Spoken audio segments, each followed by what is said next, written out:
Black revolutionaries, distillery owners, Italian fashion retailers, and Motown Grammy winners all share their best stories never before told in any other media outlets on Detroit is Different. Visit DetroitisDifferent.com or download the Detroit is Different app on Apple's App Store or Google's Play Store. Let's see. Okay. Welcome back to the Detroit is Different studios, and we being colorful right now. We're getting colors. We're brightening up because spring is rolling in, and as spring rolls in, y'all already know what that means for Detroit. We getting out, we getting about. Everybody that bought a motorcycle this past winter is gonna be driving it, even though it's 50 degrees. We know you out there. You couldn't wait. You couldn't wait. The bicycle people, the slingshot people, I got my new barbecue pit people, but more so, it's the business people, the creativity people that we connect with here at Detroit is Different. Regina Ann Campbell, how are you today? I'm doing great. So excited to be with you today, Kari. It's just a joy. I've been watching what you're doing, and I love Detroit, and Detroit is different, and I'm happy to be here. It sure is. So we had a rich, fruitful before recording conversation. So I rarely get into those, but it just started running, just connecting and so many things. So I'm gonna play a little bit like I don't know, because I'm just finding out just like a couple minutes ago. So we're going to start this out how we always started out. Your Detroit story, your people. How did your people end up in Detroit City proper? Okay, well, my grandmama on my dad's side is from Little Rock, Arkansas. Wow. And my grandfather, my dad's daddy, is from actually somewhere in Louisiana. It's a small town. They met. And it was at a time when things were really, really challenging for my grandma and my grandfather. And it was like, we're going to go north. And my grandfather asked my grandmother to marry him. And she said, if you let me bring my younger sisters with me. And they came up to Detroit. Okay, so one second.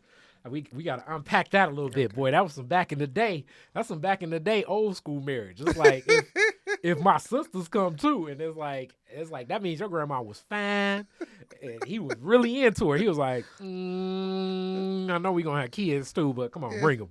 yeah. That's how my granddad was, and he passed away before I was born, but my dad and his siblings, they get emotional when they talk about him. He was like 6'6", and just an amazing person. And so they came on to Detroit. So my dad is his first generation of Detroit raised, and has always loved Detroit and instilled that in us. My mom, who my dad married, was already in Detroit, and her people had been here. Her mom and them had actually been here from Alabama. So you mentioned Little Rock, Arkansas, and I got family down that way too. My dad, my paternal side. So like my dad, his mom, and his mom. As we think about like so much in this story of America goes, like my grandmother had the option of being a part of that group to desegregate the school. She was like, nah, I'm gonna stay over here because I want it safe. So Little Rock, Arkansas, you've been down there. Have you seen the culture in the field and that connection? So I went down there, it's probably been 7, 8, 9 years ago. I went and saw Little Rock, Arkansas, including the church that my grandmother went to, and drove around, saw that red dirt. I think what I found most interesting in the area was you could see the old prisons, that they still have a lot of them there, and very small. And so it just made me think of them being in inhumane conditions, which was really, really sad. But the vibrancy there is my understanding that we actually had some land there, and then the family that was there, they sold it, and there's a mall on it now. And so we're like, So you was walking in Macy's like, this is my family. This is my family. So all those good things. And I will say, for me, unfortunately, my dad had some experiences in college when he was at a year in TSU, as well as some other experiences. He said when he was in the Air Force, he actually got beat by the police. And so they didn't take us down south. And I envy those of my friends and colleagues associates who say, yeah, every summer, even though they didn't like it, And my husband was one of those who every summer they'd go down there and be with the family. I envy that. Because it's something about that legacy that really helps you clearly know who you are, right? And many of us, our roots are in the South, and so I know I was really grateful for the opportunity to live in Memphis those 3 years and be around that legacy and understand how valuable that is to see generation of generation of, you know, people in organizations. I'm a Delta, and the first in my family, and the first one to graduate, you might say college, as far as one of the kids in the family. My mother, she graduated from college with 5 kids and a husband. She got her associate's degree first from Wayne County Community College, and I started at Wayne County Community College. And she went on to get her bachelor's from Wayne State University and then her master's in library science. All at a time when she was working a job. She was taking a bus, one second, cooking. You jumped the gun to parents already. Yeah. And I definitely want to explore this because your mother was a librarian. Yes. So I definitely want to unpack that, as it's a lot of library topics, not just in Detroit, across the nation right now. Libraries took a big hit after COVID, one of the biggest hits. And I'm friends, or Detroit is different through me and others. We're friends with the Detroit Public Library. So before we get there, you said Alabama too. So Alabama, Arkansas, a lot of the great migration routes usually follow the railroad line. So a lot of people from the Arkansas and Texas, Louisiana, usually end up in Milwaukee, Chicago, like Western patterns. Alabama, that's why I have so many black folks from Alabama, Georgia, couple from Florida. Some of them Floridians went to New York and all that, out east a little bit further. But it's unique that the Arkansas, like that, I wanted to ask, what was it that drew them this way? And do you have a lot of family on that side further west, like in the St. Louis, Chicago, Milwaukee, out that way? Well, the interesting thing is some of the family from Arkansas are over in Massachusetts, what's called Springfield, Massachusetts, about 30 or so minutes from Boston. But most of them either came this way toward Michigan, and like I said, over near Boston in Massachusetts, which is so interesting. And I think about my great-grandmother, who was Blackfoot Indian.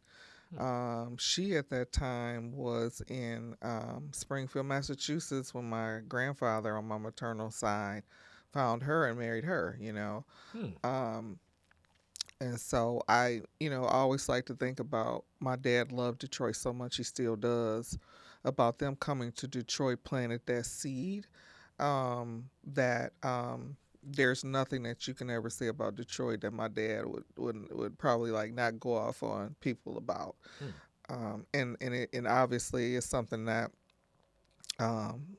was planted in me, because literally my dad tells me the story of how he named me Regina Ann. And Ann was popular back then because I got a cousin named Yolanda Ann. There's a lot of people around. Sort of when I was born, Ann was popular. But Regina means queen. And I was like, he must have predicted I was going to be the only woman in my house among my 3 T's, as I call them. And he actually went into the service on 3/16, which is my birthday before I was born. And it's something about all those things. I was like, that's why Regina's so Detroit, It's like my older sister was born in Springfield, Massachusetts. And I was born in Detroit, the first one of the kids born in Detroit. So your family did stay that way at one point, but when my dad was in the service, we were that way.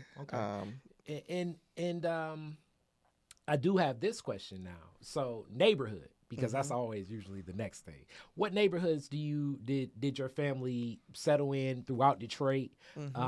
What drew them to those neighborhoods? When about? So we stayed in a variety of places in Detroit. The one most vividly first was we stayed on Heckler Street, which is almost near like Vinewood, because it was this big old house and we were these little girls. It was me and my 2 sisters at that time, and we would change our room to a different room, it seemed like, every week. We also stayed what's considered the other side of Mexican town, like Chicago, not Chicago, but 35th Street, Hmm. Campbell and Buchanan, the other side of Michigan Avenue, Hmm. um, where we went to St. Francis, and we were one of two black families at that time in the community. We were in a Polish community.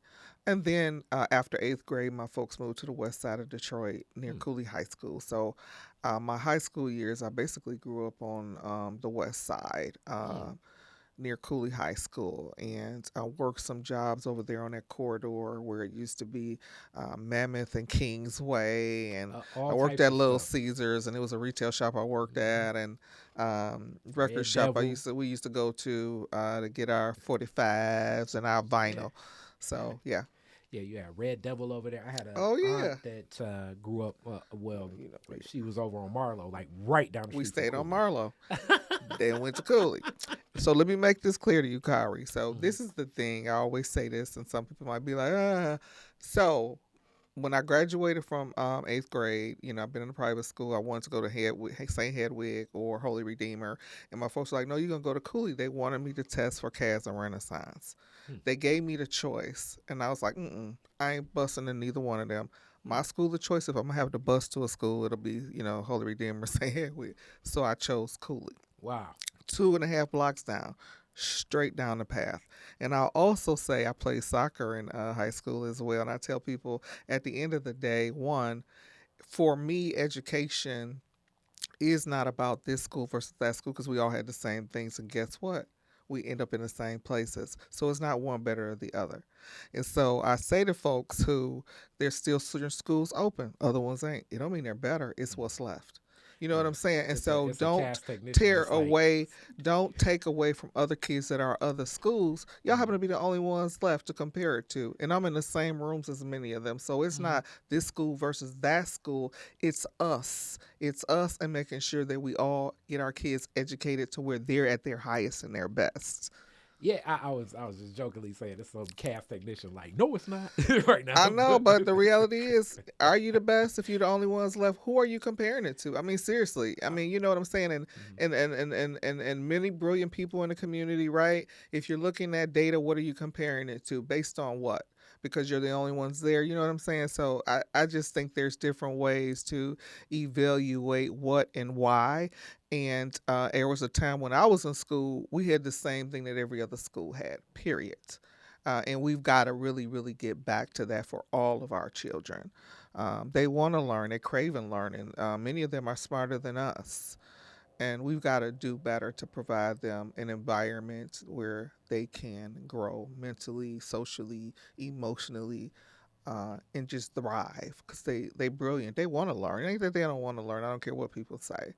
It's not an environment of safety, an environment where they're learning at different levels with technology integrations and things, and we need to do more. So I just tell people all the time, get off of smart. I'm smart. I'm this. I'm smart. We all smart. We all got certain gifts and strengths. It doesn't mean that one is better than the other. It just means that we're in this world and we should be driving toward what we're great at. Not always emphasizing our weaknesses.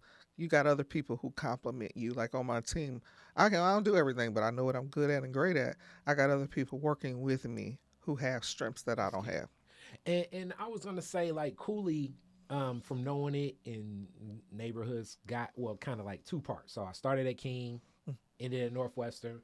So seeing kind of some of the difference, I think that usually I recently had another interview where we were speaking about the role of parents. Mm-hmm. One of the key differences I think in a quote unquote good school is usually you have more parent That's involvement true. in a lot of those schools. But furthermore, um, my high school year, my senior year, I was one of the last students that had a radio show on 90.9, the DPS network. So we did a sports show. So I went to, I want to say like at that time, there were 35 high schools in Detroit. So that's like 2,000.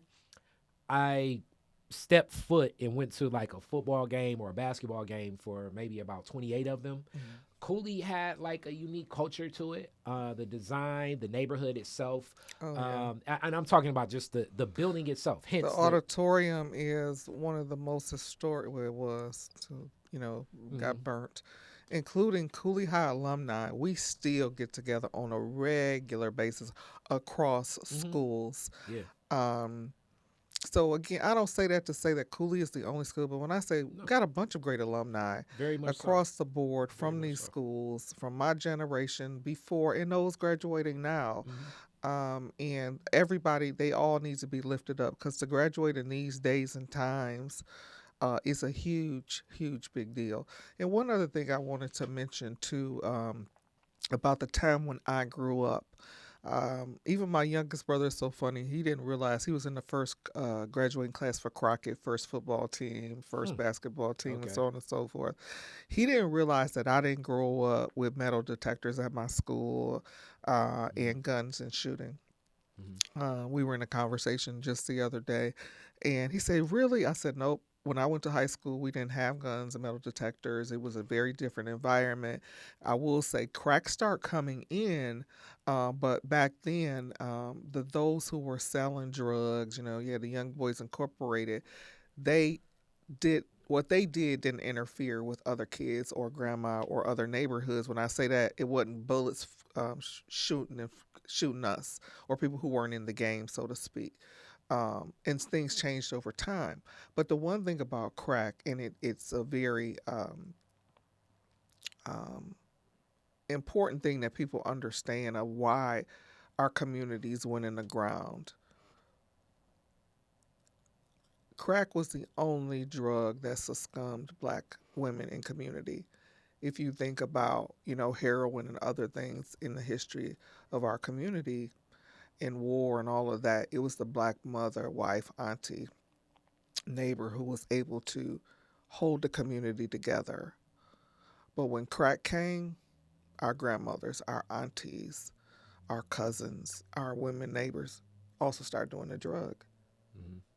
And I so that anchor that was there to hold the medium together, it was no longer there.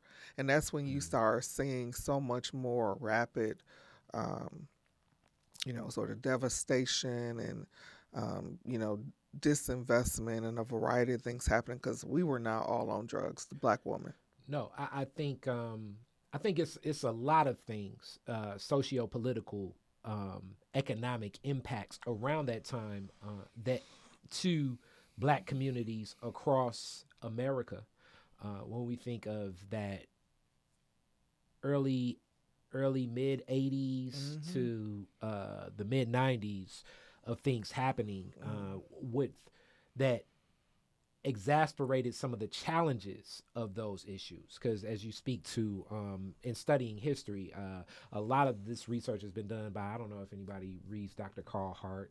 He has some good points that I he's obviously a doctor and researches this stuff, but some of it I can align with the stories as I gather here from a lot of my interviews with Detroit is Different, and I'm a natural conversationist. I think through speaking, so I talk to a lot of people. Heroin was a big um, devastated the black community throughout America, almost like in like two intervals. So you have like I guess kind of during the Harlem Renaissance era, where you have a lot of jazz musicians that struggle with Mm-hmm. addiction, but that kind of was a part of like the nightlife culture of that. And Mm-hmm. then also after the Vietnam War, and then that kind of combined to these methadone clinics that Mm-hmm. were prevalent throughout communities. And that at the time there were the same way people would be like, oh, now watching BMF, and it's like, oh, that's smart. You get a job at one of these factories and then you sell drugs at the factory. It makes sense. Like that was something that was going back and happening for Mm-hmm. years. One of the key differences is during that time also you had not just people losing their jobs, you had the shutting down of whole factories too. So you have this influx of anchor a city like Detroit, Flint, Milwaukee, Chicago, places, Cleveland, Pittsburgh, places where Akron, Ohio, like held by this industrial model of America. Mm-hmm. So as this industrial model of America is declining, then you have this new drug, and like I like the first couple seasons, and I'm still gonna watch this last season of Snowfall, but I believe Snowfall presented a very good um presentation of how crack was even packaged to begin with to most people, because I brought this up on the show before. Cocaine was a glamour drug of the 70s. Right. It was seen as opulence. It was seen as you're successful, you have made it, you have achieved life. You could look at cocaine like it was champagne. Caviar. And yeah, champagne and caviar. So now you have all of, you have basically the 1970s as a promotional tool saying like, if you're successful, you do cocaine. You do cocaine. And now you have 80s saying like, hey, it's a way to experience this success in a reasonable price, at a reasonable price, without having the understanding of the detrimental impacts it will have physically, mentally, emotionally, the type of addiction it will cause, and everything like that. Hence, that was crack.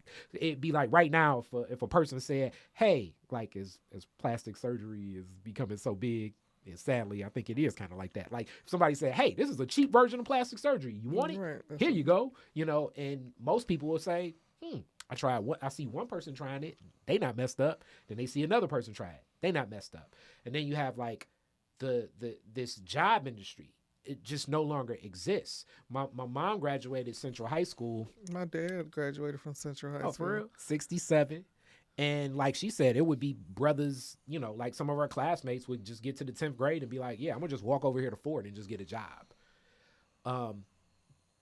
Less prevalent in the 70s, a lot less prevalent in the 80s, and almost non-existent in the 90s. So we have the culture of creating even the schools to build these industrial workers. An industry no longer exists, and now you have an addiction, hence this escapism. It was a culmination of a lot of tragic circumstances that impacted the Black community in volume. The same way that like right now, like some of more statistics are coming out about, the tragedy of the opioid epidemic, especially the heightening of so many overdoses and so many more people becoming addicted to opioids during what happened with the COVID-19 pandemic, because you just have like a stopping of a system. And drug use is a form of escapism, I believe. It was like it was almost like a massive bomb at the wrong time that impacted, I would say, it's not a Black family I know that it did not impact. Right. And again, I still, yes, all of that, a number of things, but crack Black women cleave to. You know what I'm saying? That's it definitely would Black women cleave yes. to this. And yes, even if, even when you talk about heroin, there was maybe one Black woman, maybe auntie did it, but grandma didn't. No, and mama didn't, right? So you had somebody to still help hold the community together, a village, raising the child, a village. And then now grandma, auntie, we all sitting up here, cracked out, and who's raising the kids. And so the drug sentencing laws that came like after soon after Len Bias's death, and especially the drug sentencing laws targeting younger people. So now it's like, yes, mom and grandma are struggling with addiction. Son and father are incarcerated for like 25 years. The child that's there is raising themselves in certain ways, or the community is looking to galvanize around that. Like it was such an impactful issue because of, I believe, another term I use often, economic term, externalities that coupled on top of the actual challenge that it caused inside of our community. And you're right. As I think about the use of so many women, because it was packaged like, hey, this is like weed, you can just smoke it a little bit, Or their significant other was doing it. They brought it to them, and so they tried it and got hooked. And so that was the demise to me. That when I say the demise, who was helping our communities, stay together and look out for one another. That's when you start seeing so much disinvestment and, when I say not disinvestment as much as we didn't have the vacant lots, resources to Yeah. we didn't, and that's why I was talking about reinvesting. My background is urban planning and business. History shows that policy has definitely influenced and resourced why our communities are where they are now. Mm-hmm. People say that government shouldn't help us get our neighborhoods and communities back in order. Yes, you should. From the freeways to the 30-year mortgage that was given to non-black veterans, it was all policy. Mm-hmm. And so policy has a place in helping our urban communities across the country stabilize with significant investment. And so to me, policy, and I worked for the late Maryann Mahaffey years ago, we have to be a part of policy change, because what continues to happen day to day, and we talk about, racism is, it's a systematic thing. If we don't change policy, we will continue to see a number of the other cyclical things that continue to happen in communities across the country. So I always say to people, you don't have to be the expert in policy, but you definitely need to know policy that impacts those you serve, impacts your community and neighborhood, and figure out how to be a part of the policy change and hold people in office accountable. Because we're doing what we can right at this level, but it's laws that govern absolutely everything. Resources that are allocated to our communities, to our schools, is laws. And along with the laws in speaking in an agency, wow, we're getting into a way deeper conversation sooner than I was expecting, but I like it. I like where we at. It's understanding the policy, understanding the impact it could have on the community, but also not marrying yourself to a solution that has not necessarily been tried, tested, and true. Have the willingness to be like, all right, we tried this, it worked it worked like this, but didn't expand. Right now, our sitting president, Joe Biden, and even Hillary Rodham Clinton has been like appointed as like, oh, they did the crime bill. They locked up all these black men. It was a overwhelming support of even from a lot of people in the black community that supported the crime bill at the time, because it was a misunderstanding of the ways it would impact our community. Yeah. Yeah. Because it's like we have to try ideas. You know what I'm saying? Like, if me and you were planning a dinner and it's like, hey, it's a bunch of kids, let's get pizza, and then we get a bunch of pizzas, and then a bunch of kids walk in and everybody's like, hey, half the room's lactose intolerant. That does not mean that we say, all right, still eat a little bit of pizza. No, that means that we got to go back to the drawing board, get some other food to respond to. I believe some of it is also the hubris and the ego of leadership not having the willingness to say, all right, I don't want to say my bad, but we need to pivot from this as opposed to dying on a sword. But what you've just described, it requires patience, it requires work, it requires effort. And the unfortunate thing that is people are about mediocrity and don't want to lift anything or do the work. They just want it to happen. And it's easier for people to do what's always been done, right? Than to innovate and think about what's next. This part, to your point, is working, or it may not be working at all, right? And don't put your ego in the way if we have to throw it out because it ain't working, period. We got data, we got feedback that's showing it's not having the impact that you intended, but people would rather not do the work or the lift or the high touch. That's the unfortunate piece for more that could be done, but it also creates the opportunity for those like you and me and others out there who are willing to do that lift. Now, it's a long game, it's a long race. I always think of things like it's a big elephant and I can only eat it one bite at a time. But every bite has some impact in a way to make a destination that's going to be sustainable. And I'm always about sustainability in everything that I do, and it takes a moment to get there.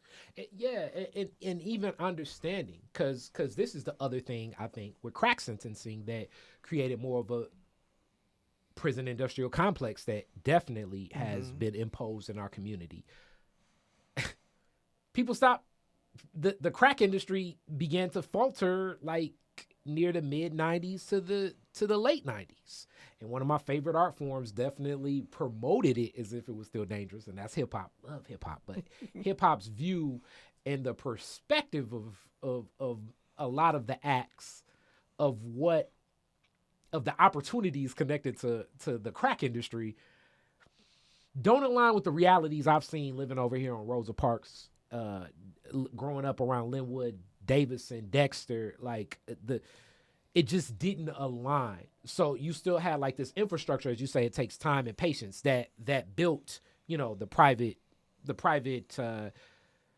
privatized prisons, and then on the other side with women, it impacted in other ways of like, when you sentence a child, and you're the mother, and even the sentencing of mothers being implicated in the actions of children that in a lot of ways, you know what I'm saying, they just threw on their headphones and listening to, I don't know, Jay-Z, Jeezy, Master P. I mean, who ain't talking about selling crack is the best business opportunity for black people? You know what I'm saying? What did Biggie say?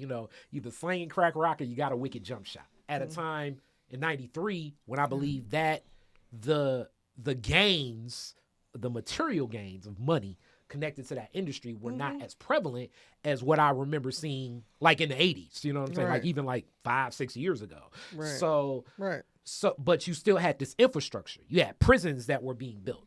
You had states paying prisons that obviously if I'm paying a prison, you need people to be inside the prison of course. for it to The function. beds, right. You know, you need Because this was the solution, how we interpreted this crime bill, which hence pivoting from that. So it definitely takes courage. It takes understanding. It takes a lot of confidence to say, look, I think I was wrong here, and now we need to move in this direction as opposed to that direction.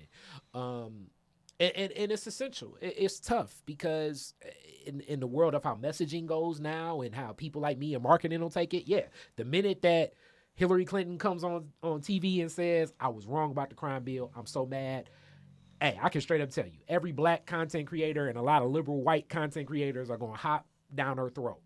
But it would convey a sincerity where now it's like, damn, I feel as though she's connected with me in a form of honesty that I usually don't see in from this position, from a person in this position, where now, we can have the willingness and, as you say, the courage to try something else.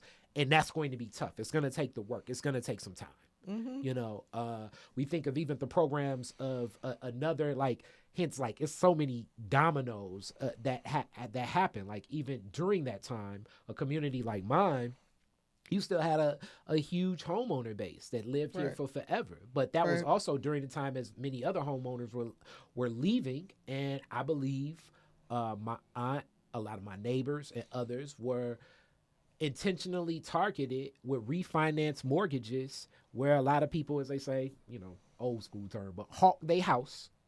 And that was even more so than the toughest time during the crack era. Right. Most of my neighbors left in 2007, 8, 9, 10. And now it's banks or possibly the city, but usually like a lot of banks that own a lot of these properties aren't upkeeping them. I wish my neighbor could have stayed in that home, but they refinanced. But the refinancing was from the fact of I need to leave this dangerous community or I need to refinance to try to solidify my home and secure it or, help my family that's leaving their homes or whatever. Like it was a myriad of challenges, but back to like the reinvestment must come from us stepping up forward. Hence your story and your mission is key in this, And I feel like we're talking so social. Let's get back into that story. Like as you, and me too, like community college. So from high school, from Cooley, where does your journey take you? And how did your journey get to the point where now Build Institute, you're a business leader, you're assisting people bring their dreams to life and bring it to life with some organization where it can be sustainable. Your term that I love too. That's the right thing, sustain. It can exist. It can be a part of your life. You're not choosing business or person. What led you in that path? So, I always like to say that I was an economic developer long before I even knew what it was. Okay. Growing up, my mother and dad and them would always take us downtown, vibrant shopping. We would go to the Hudson's, which was one of the most profitable in the nation. I remember seeing, it would be a long line to wait to see Black Santa, Kresge. They used to be down there, the escalators, going and getting them deli sandwiches. And then in the neighborhoods, we had a grocery store in every neighborhood. Retail. I even worked in a retail store, but I love seeing people in these businesses interacting and engaging and smile, just having a good time. Um, so I was drawn to community and commercial corridors. And one particular time, my dad worked at Recorder's Court. That's Frank Murphy's Call of Justice.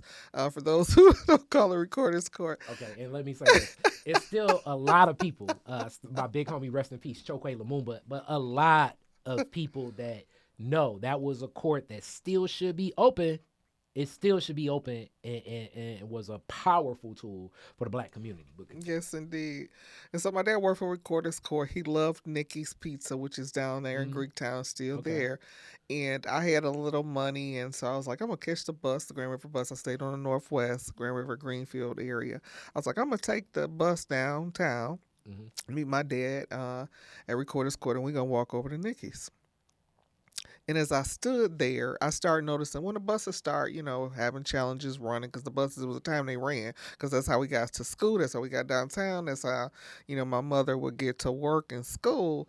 And I'm standing there on Marlowe and, Grand River bus stop. And I'm like, the bus taking forever. And I'm looking around. I'm like, boarded up, built, stores on Grand River. I'm like, that's closed. That's closed. I'm like, that's closed. And in that moment, this 16-year-old felt real sad. And I said to myself then, I said, you going to help Detroit revitalize. I didn't know what revitalization meant then. I didn't. But spirit or something made me say that. And no matter what it took to get there and find that path, I was going to find it. And so after high school, my mother was working on her associates at Wayne County Community College and also worked as assistant librarian. And so I was very familiar with Wayne County Community College, spent a lot of time up there with her.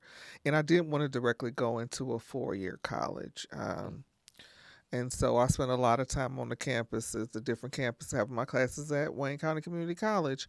And I was interested in occupational therapy at that time. One, I always thought I would be a doctor, and somebody back then told me I would never be a doctor, and somehow I embraced that in my mind. And when I think about, what I know now, over years of what I know now, I can do anything. I still remember all the muscles and the bones, and I was very good at stuff like that because I'm a visual and tactile learner.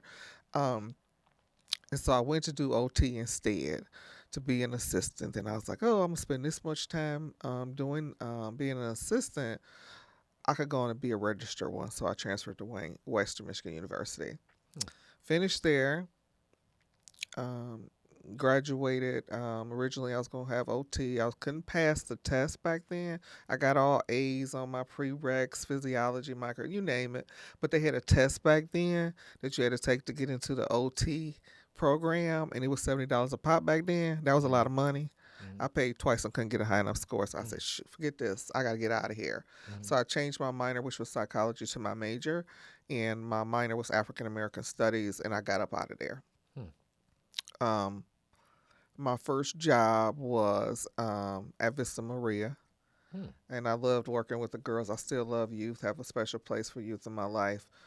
Youth are only in a world that, was created by adults. They are, we responsible for them. So the decisions they make are based on what the hands they've been dealt. And so did that and started doing community planning, community development. I started watching all the CDCs here, everything from You Snap Back with Linda Smith, who I adore. I've been admiring all of them, and I remember Vince Murray and even Tom Gadaris and just CDCs because they were doing real estate development. Then I got to find out more about what community development meant. But after working with the girls, I realized that policy impacted me being able to serve them. So I'm like, do I go back for an MBA or do I go for an MSW in community practice social action? So I evaluated, as I did with Western, who had the best social work program at that time, and it was actually Wayne State. And so I went to Wayne State, got my degree in community practice social action, worked for the late Maryann Mahaffey, worked for United Way doing some community planning, and I came across what was called housing and economic development. So how did I come across that? Me and the chief of staff at that time, we got a call from a mother who stayed in this house she was renting with her kids, and she was saying how it was mold. And at that time, she was paying some decent amount of money, and it bothered me that it, even for me as a single person at that time, it was very hard for me to find a decent place to live. Either I made too much or not enough. And I said, you know what? I want to create affordable housing. Let me go back and get because one, as a black woman, um, urban planning and development, there's very few of us and nobody take me seriously, unfortunately, unless I got these degrees behind my name. And I tell people all the time, they're like, why you got all these degrees? I said, I grew up at a time when you ain't had no paper behind your name, no letters behind your name. You weren't going to get in the room. That's period. You just weren't. And so I went back, got my master's in urban and regional planning from Michigan, and I did some housing development after that and fell into economic development. And I ended up getting my MBA while I was falling into this economic development piece.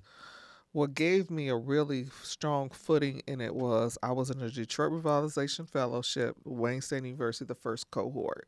And I was working over at Vanguard and helped launch the small business incubator, was called the Milwaukee Junction Business Center, based on national standards. So I started bringing in resources like with Eric C. Williams when he was at Wayne State's law.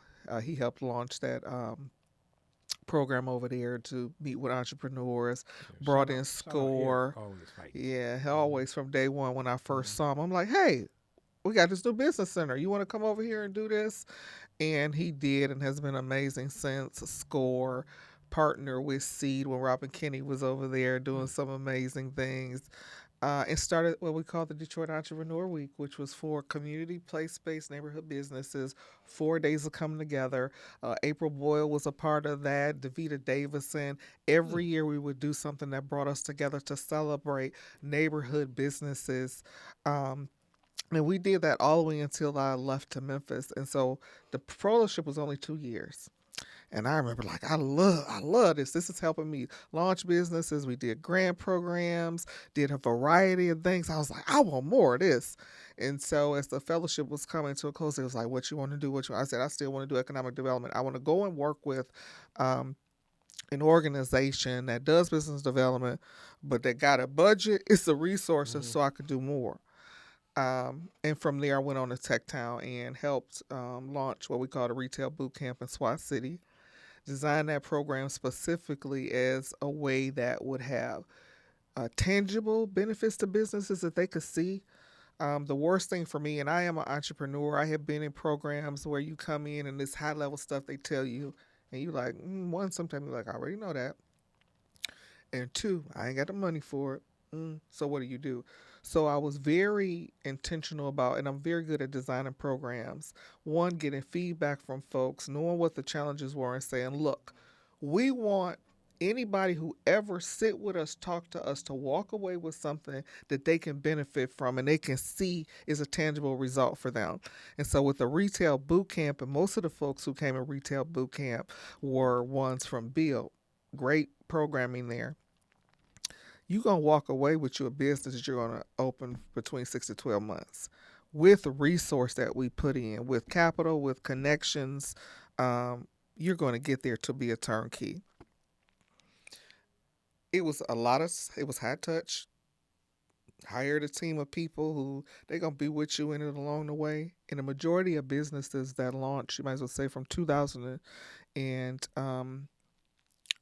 April and then launched 2012. 2013, you go forward, they started with Build and we're a part of that retail boot camp, Tech Town program, SWAT City, on these corridors. And they've gone on to be able to go to Goldman Sachs. We will help a lot of businesses fill out information, do Motor City Match. And so it was important to me not to just have you sitting in the class with this high level stuff, but these small business owners are busy. They ain't got time to sit down with you and waste their time. So when we're working with them, then we would go into the businesses and go into the neighborhoods and meet them there. Um, you need to be able to say, yep, that time with you, that investment y'all did for me, it helped me yield this. I was able to get some equipment and now I got some sales. You know what I'm saying? And two, that's only part of it. Part of it is always, so when I would hire people and I hire people now, I'm like, are you able to have for real direct conversations, sort of like tough love conversations with these business owners? If you can't, then you ain't good for this. So many questions from what you gave, and definitely a walk path with experience to be in this position that you're in. So I'm definitely one that I agree. Certain rooms, the degree is respected just from the letters, but more so also, I believe, even with my education, you're speaking the language in other forms. It's like you're speaking the language, like a SWOT analysis or debt to income ratio. Body language, people can kind of tell like this person doesn't know. Nowadays through online resources, can you learn all this information just straight up YouTube University? Mm-hmm. Yes. The thing is, it's not going to be presented in the format of the academic standard. So it's kind of like, could you learn, like it's like playing organized basketball versus playing pickup basketball. Is there a person that's like straight up on the playground that is running circles around the average, even NBA players? Yes, there are. But the thing is, if we're playing in this organized world for the resources and access to the assets, then you gotta gotta know what a foul is, what's out of bounds, right. How they're playing. And then it's like, okay, now I can take my creativity and put it in this format. Because that's really how I felt school was.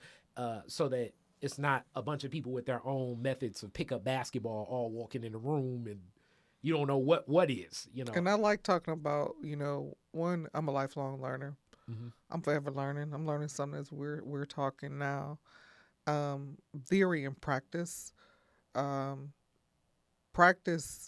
Best practices is the best way that guides what I do. Theory, for me, sometimes is tricky. That's the one thing in college I always used to be like, okay, this person's theory, who is it based on? You know what I'm saying? And I think a lot of things that are contextualized during my education weren't necessarily inclusive, right? And so it's like, I remember when I first started at Vista Maria, they were like, read the file on the kid. The theory is this. I'll be like, I'm going to meet the kid first. Because your theory and the way you take theory, some people just apply it like, you blink the way they said you would blink. You're applicable to this. I'm going to diagnose you as such. But the data and research that has happened hasn't been inclusive and brought certain groups in. So how do you know that theory? So I really lean into, I love best practices. And to your point, education does a thing where you can understand sort of the industry, the language, the what it is, and be able to advocate for yourself if something is done that don't align with that. The other part is the practice is doing, speaking, and engaging so that if you've done it before, you can do it again. And so yes. Like I've done work in Detroit. I've lived in Memphis and done work there. Back in Detroit, traveled around the country talking to folks about the type of work and the way to do inclusive and diverse economic development from a different lens in ways that don't require you to, it requires you to always say to the team, go slow to go fast. And furthermore, it also, it provides the opportunity to buy yourself some time. Like if we're speaking, it's just like, I don't know if anybody's ever been to a place where, you don't speak the language there, but if you don't speak well, then it's just going to take a longer time to communicate. So you can replicate something, you can be in a in a leadership position and pass that task on to someone else, and their understanding of like, okay, hey, here's my proposal. I did an introduction and I did my conclusion. The flow of how else I write these proposals, and I have my own style with it. But if it can be more understood, now someone else can even pick up the baton and run further with it, and it doesn't become so encompassed. And usually for most small business owners, or just business owners in general, well, I'm gonna just say small, because to scale up you have to have systems that you can let go and others could step in and impose themselves, and the machine keeps running. If I bake cakes and I'm the only, like what April said, like if I'm the only person that knows how to make a chocolate cake and it's the best seller You're not in my gonna grow store, fast. You ain't gonna grow. You're not just gonna. It'll be very difficult. Yes. Speaking of an example of, I remember when me and a partner had a small batch manufacturing, and I love sewing, so I was one of the 3 girls in the family who took to sewing from the time I was little. My mother would let me pin down the patterns, and when I got in high school, she said if I wanted to touch her singer, I had to take a class, and I did. And so this small scale manufacturing. Wait, time out. I gotta say this. That's another one of those assets about some of them old schools that ain't open no more. But even some of them that still are open and they're just closed. Like Northwestern has a planetarium. Cooley had like a whole like vocational school inside Sure of did. Cooley. So Sure like did. the stuff that students were learning from Cooley could be like, go to the auto body shop, go to salons, go to, my bad, I just wanted to add that was that's those so were true. assets inside the school. And then I'm gonna tell y'all, even when it comes to writer, I'm talking seriously, y'all. My mother never told me what I had to do as far as classes. If I wanted to touch a singer, she was like, you gotta take swimming, but she made me take a typing class. I got an A in it. But y'all, I don't know how many people know about those big, heavy metal black ones. Your girl learned on that. We had all the things necessary to go out and be successful, and also was in that typing class too. Her name is Mrs. Wilmore. I always wanted to be a Delta. There were some women one who was a librarian, and then one who was my typing teacher. And it just so happened her daughter, Lisa Wilmore, who's also in marketing, she crossed Delta at my chapter. Okay. And my heart goes out to them. Her brother recently passed, but we had everything in Cooley High School, including, just like you have at the Y, Bowl Y, that track up top. Indoor track, we had that indoor track up top, and again, just amazing experience at Cooley. And so I'm interested in, what that building will be for community.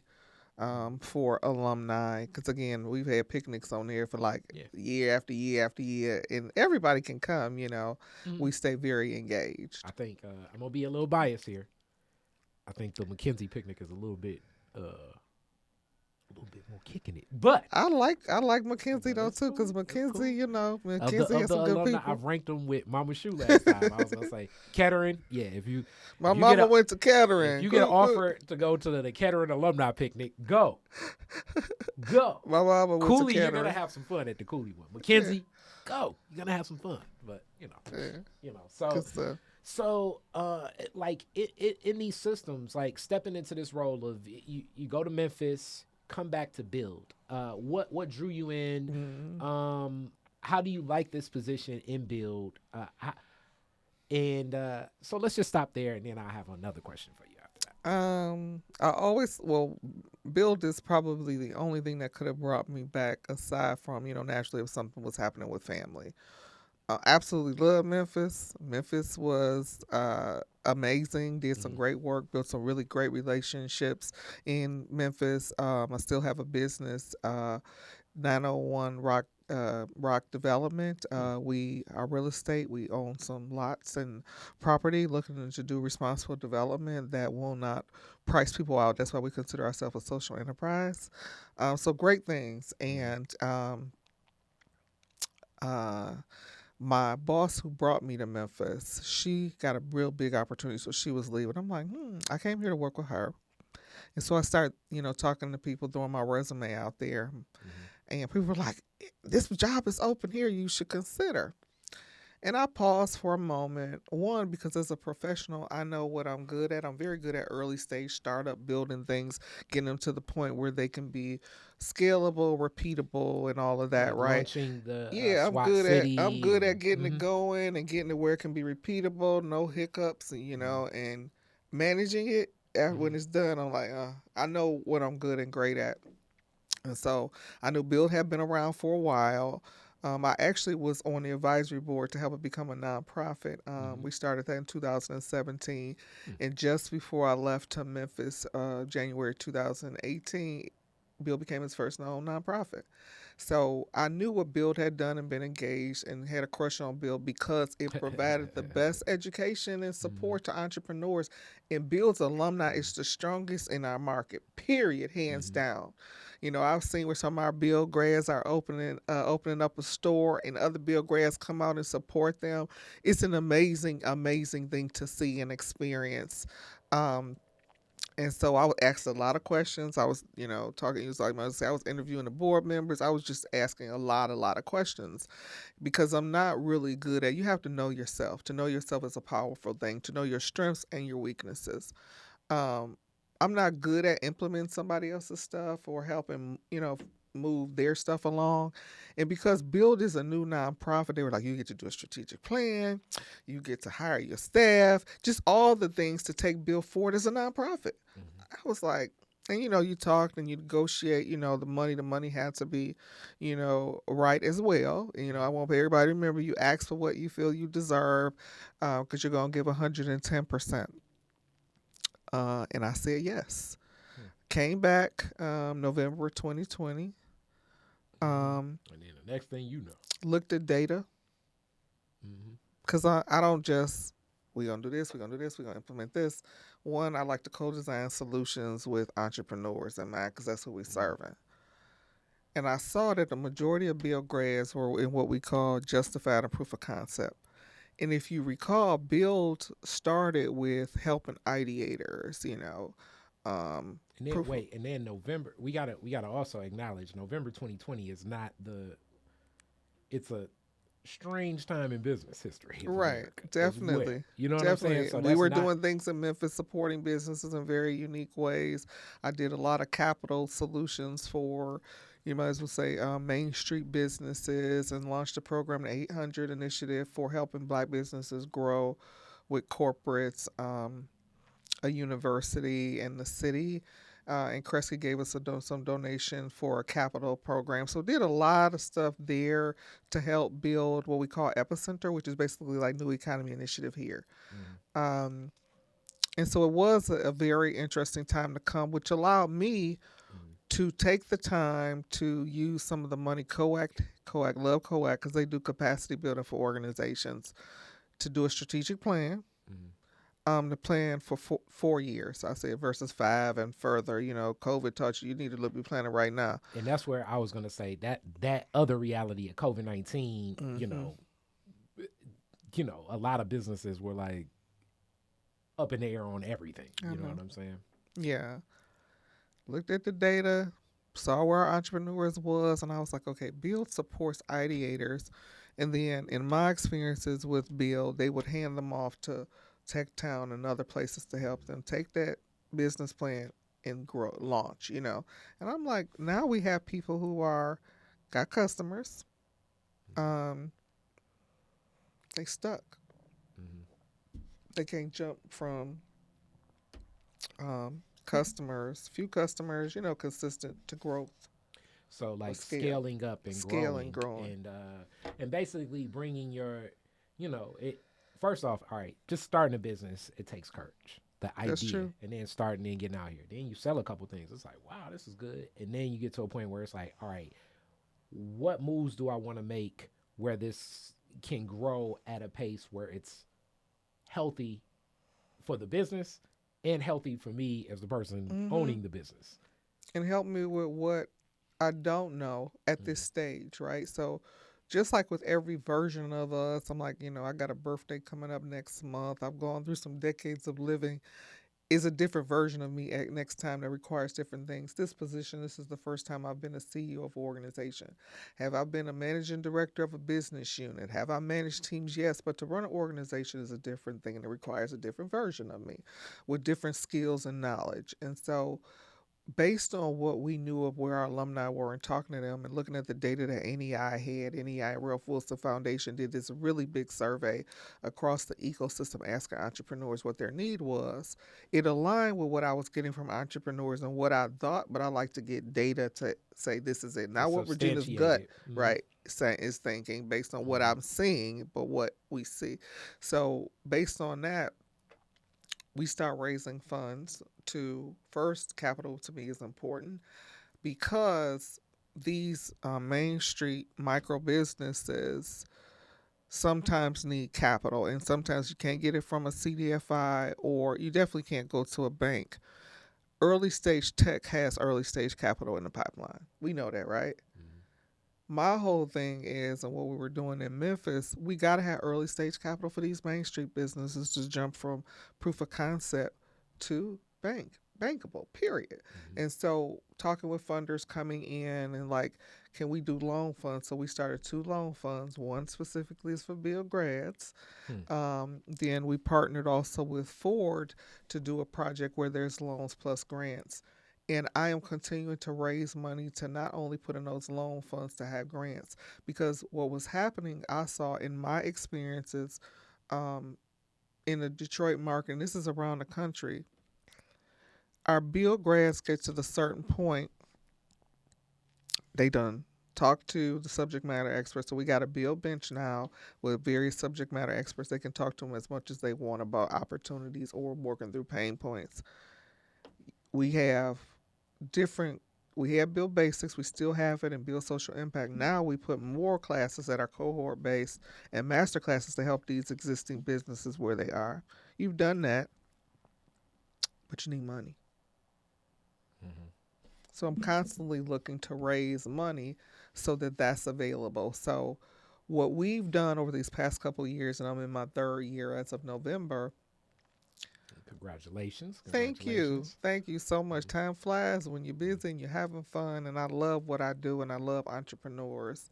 Mhm. Um, we've built on April's legacy by, yes, we still support ideators. I love ideas. I got a bunch of ideas.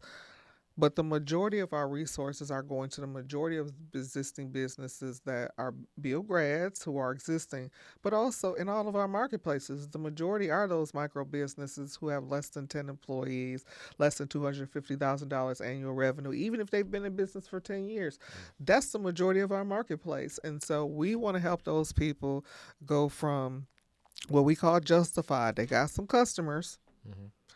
We want to help them jump to growth and Mhm. scale if that's what they so decide. And then I think that's beautiful because also defining what that success is. And sometimes you may want to scale up for a project or Mm-hmm. program, depending upon how you want to move.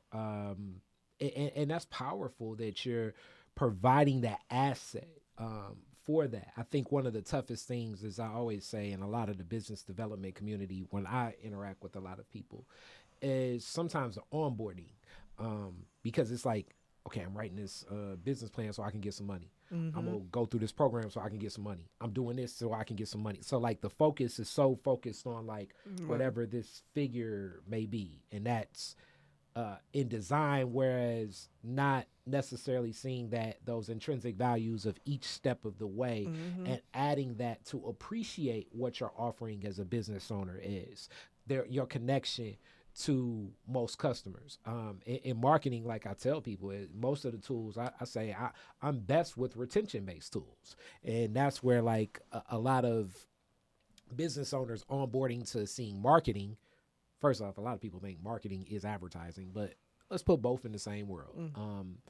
Are always so focused on new customer and customer acquisition, where it's like, customer acquisition will cost you, strategically maybe like threefold as much Mm-hmm. as like what retention based tools are. And many of us aren't turning over those stones. So That's it's true. sometimes assets like that you can give some game to and know where you want to be in the map of positioning and some of the projects and the programs, because having access to that opportunity when you're ready to move on it, that's what the beauty of these assets can be.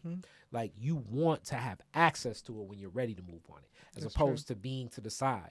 So some of these acts that, with the Detroit is different stuff. Like, yeah, some of this stuff takes more resources than other things, and mixing both and having that balance, having that understanding of capacity. Because even when you get the money, kind of comes the next layer of things of, did you really staunch out and stamp down your budget the way you needed to? You're buying this, like, for instance, you can have a restaurant, and you're like, oh, we're gonna be eco-friendly, and we buying this eco-friendly refrigerator and ventilation unit and oven, and the only people that repair it are all the way in Colorado, right? So now you have this phenomenal piece of equipment that works optimum, the first 3 months. Now something breaks down, and you got to be adding the flight expense and some hotel expense for the person to fix this problem. So, like, sometimes having the full scope and understanding of what's going to happen, that really matters. It does. And the especially, like, I know in buying my stage and just all my friends that are in business, COVID did a number on the supply chain, depending upon what you were buying. So hence that, time, value, cost of money, another one of them economic concepts, Walsh College. But basically, it's like money has different values when you get it. That's true. When I wrote this business plan, I needed $1 million, but because it's taken 6 more months, now I need $2 million. That's right. And you need to have that written out, because if you're coming to me and asking for $1 million, I'm going to write a check for $1 million, and I'm writing it for it to be successful. So you need to connect, revisit your plan, revisit your budgets on a regular basis. If what you projected or what you have there in your budget for this month, is it adequate? If not, if it is, great. If not, what changes do you make? So, oftentimes for us, and I'm like, remember I said I'm a lifelong learner, education. There's several things I love about Build. I said earlier I had a crush on it. April was a genius in naming it Build Institute, because I don't know if you know, she probably said the purpose behind the institute word is like how you go to a college or a school or a trade school, vocational, and you get a skill where you can go out. You've learned how to fish. You can either start your own business or work for somebody. So everything we do, is not about just here's a resource, but educating you so you're able to go out, make those decisions, go in your business, do what's necessary, come out of your business to evaluate and be strategic so that you are educated in those rooms. And so literally for us, we even brought what we call a capital education master class. And it's an hour and 30 minutes. And I tell people it ain't a capital readiness class. It ain't that. What it is, though, and what we discovered in our work is to help you understand the terminology, to help you understand the different types of capital in yourself and where you fit in each. So, one, you're not coming in a room where there is, let's just say, a variety of different financial products and organizations, and you like, they said no to me, You're going to be educated enough to know, you know what, I'm not ready for the type of debt from a bank. I'm more so, let me see what this CDFI has and what it understands, what can work for me. Education is a powerful thing when you know what's what. So for everything that I do as a leader, I'm always like, what is the element are we teaching them? Even as a team, everything new from getting Microsoft to using Monday, I'm like, we want a training.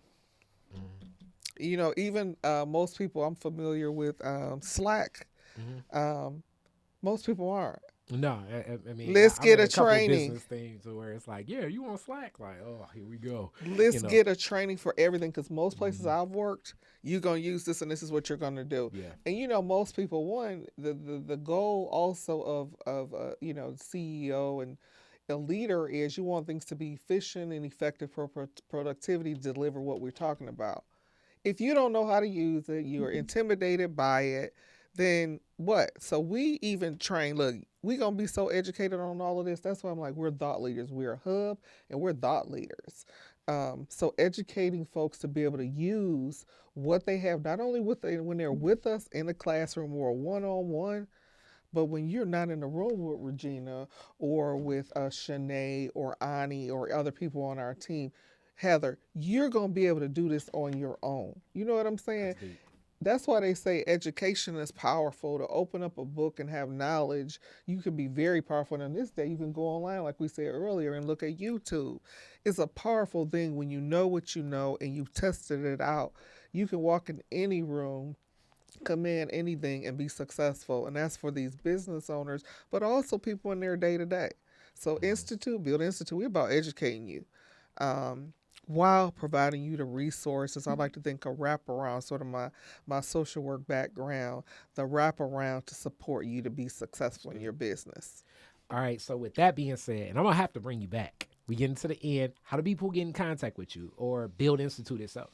Well, so online is going to buildinstitute.org. We also, one of the new services we have is co-working event and meeting space. We're at 1620 Michigan Avenue, Suite 120 in Detroit. On the Trumbull side, we're actually on the footprint of the Tiger Stadium space. So we just finished final renovations and furniture and all the fixings on Thursday of this week. We just finished. We're going to have an open house coming up end of April. So now there will be a space for Build grads to come in, interact, and engage and do business, be in a safe space, and do some really cool things. And then my email is regina@buildinstitute.org. And my value as a human being, as an economic development thought leader, is that when you come to Build, just like anywhere else I was, you walk away with something of value, something you didn't know, and something that you can use. That's key.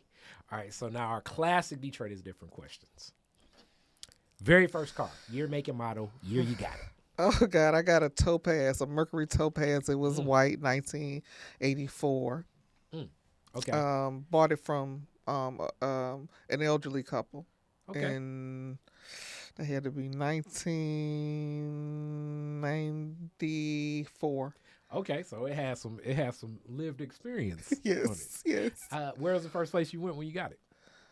To my parents. A lot of new things in life, or when things happen in the news, I go over and be like, "Hey, let me tell you something. Let me show you what I got." You was like, check this out. Okay, that's a good place to go. You're the DJ at the end of the fireworks. You get to play 3 songs at Woodward and Jefferson. What 3 songs you playing? All I do is win. Okay, all right, there we go. Oh, God. Oh, wait. Jeez, oh, Pete, Curry. Oh, songs. What other songs would I play? God, I got so many. Okay, let me pause for a minute.